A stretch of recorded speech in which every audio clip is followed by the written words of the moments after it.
रामपुर नामक गांव में अलबेला नाम का एक आदमी रहता था। अलबेला बड़ा कामचोर था।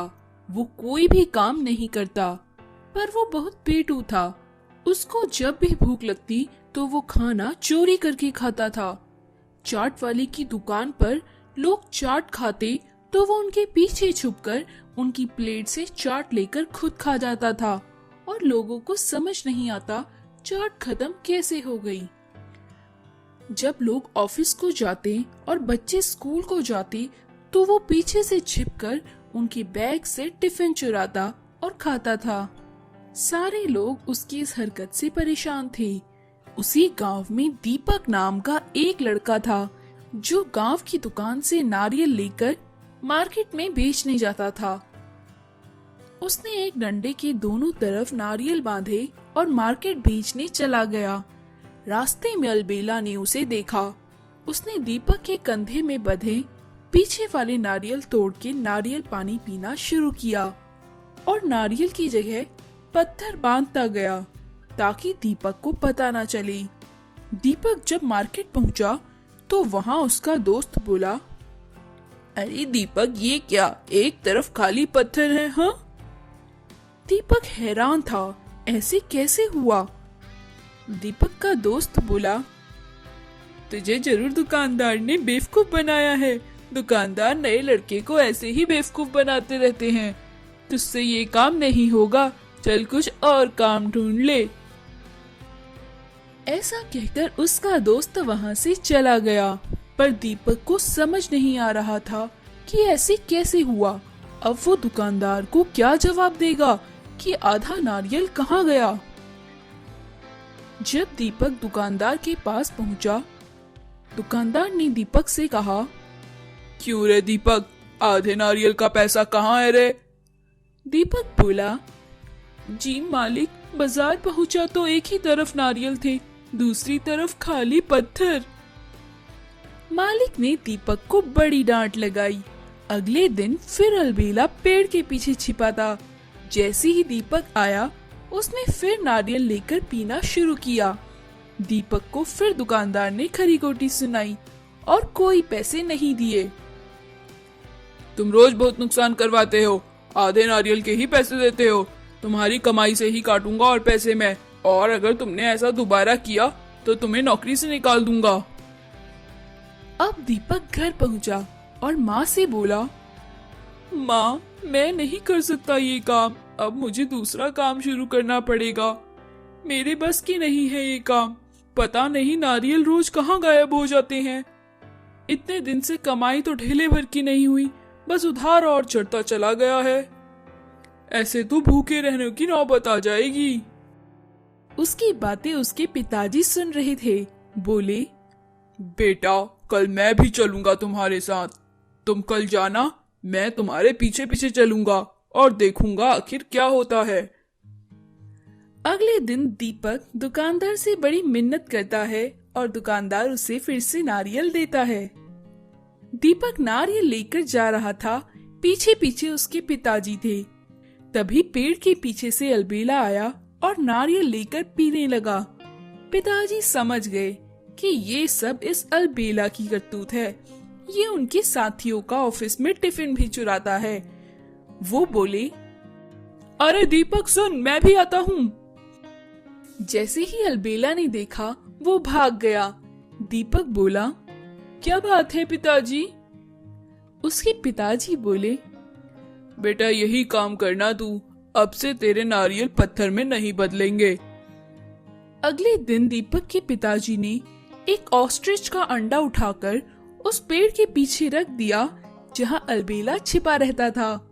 जब अलबेला वहां आया, उसने देखा इतना बड़ा अंडा। अलबेला बोला, अरे वाह, इतना बड़ा अंडा, मैं इस अंडे का आमलेट बनाकर खाऊंगा। जैसे वो अंडा उठाकर लेकर जाने लगा, रास्ते में उसने देखा एक ऑस्ट्रिच उसकी तरफ गुस्से से झपटने को तैयार हो रहा है। वो समझ गया ये अंडा इस ऑस्ट्रिच का है। वो वहां से भागा। ऑस्ट्रिच भी उसके पीछे भागा और अलबेला को घायल कर दिया। उसके बाद से अलबेला गांव से ही चला गया और दोबारा लौटकर गांव नहीं आया। दीपक अपने पिताजी के साथ खुशी खुशी रहने लगा और अपना काम ईमानदारी से करने लगा। स्वर्ग घोड़ा घर। एक बार एक घने जंगल में अचानक से आसमान से एक सुनहरा घोड़ा प्रकट होता है। उसके साथ ही उसके 2 बच्चे भी होते हैं। तभी पीछे से एक काला राक्षस आता है जो एक विशाल से घोड़े पर बैठा होता है। राक्षस सुनहरे घोड़े के बच्चों को मार देता है। सुनहरा घोड़ा ये देखकर तेजी से भागने लगता है और अचानक हवा में गायब हो जाता है और जाकर गांव की ही अश्वशाला में बाकी घोड़ों के साथ खड़ा हो जाता है। तभी सुबह होती है। अश्ववाला का रखवाली करने वाला गोपी वहां आता है और सुनहरे घोड़े को देखकर डर जाता है और सोचने लगता है कि ये कैसा घोड़ा है और यहाँ पर क्या कर रहा है। तभी सुनहरा घोड़ा बोलता है, डरो मत गोपी। गोपी घोड़े को बोलते देखकर और डर जाता है और सुनहरे घोड़े से पूछता है, आप कौन हैं? आप यहाँ क्या करने आए हैं? सुनहरा घोड़ा बोलता है, मैं अपनी जान बचाने के लिए यहाँ आया हूँ। एक राक्षस मुझे मारने के लिए मेरा पीछा कर रहा है। उसने मेरे दोनों बच्चों को मार दिया है। अब वह मुझे मारकर मेरी सारी शक्तियाँ छीनकर मुझे कैद करना चाहता है। मैं एक जादुई घोड़ा हूँ। मुझे तुम्हारी मदद चाहिए गोपी। गोपी बोलता है, मैं एक साधारण सा आदमी हूँ। मैं आपकी क्या मदद कर सकता हूँ? सुनहरा घोड़ा बोला, गांव के पास जो जंगल है उसमें एक विशाल गुफा है जिसके अंदर मणि रखी हुई है। उसी मणि से उस राक्षस का अंत होगा। लेकिन उस मणि की रक्षा के लिए वहाँ एक जहरीला सांप है। उसके यहाँ से तुम्हें वो मणि लानी होगी जिससे इस राक्षस का अंत हो सके। गोपी सुनहरे घोड़े से बोलता है, मैं आपकी मदद करने के लिए तैयार हूँ। चलो जंगल की तरफ चलते हैं। सुनहरा घोड़ा और गोपी साथ में जंगल को जाते हैं। तभी जंगल में एक गुफा दिखती है। तब सुनहरा घोड़ा बोलता है, गोपी, इस गुफा के अंदर अब तुम्हें अकेले ही जाना होगा क्योंकि मैं इसके अंदर नहीं जा सकता। और हाँ, जल्दी मणि लेकर आना। राक्षस कभी भी यहाँ आ सकता है।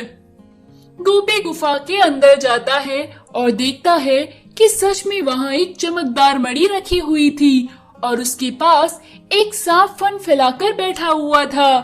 तभी गुफा के बाहर राक्षस आ जाता है और सुनहरे घोड़े को अपनी जादू से कैद कर लेता है।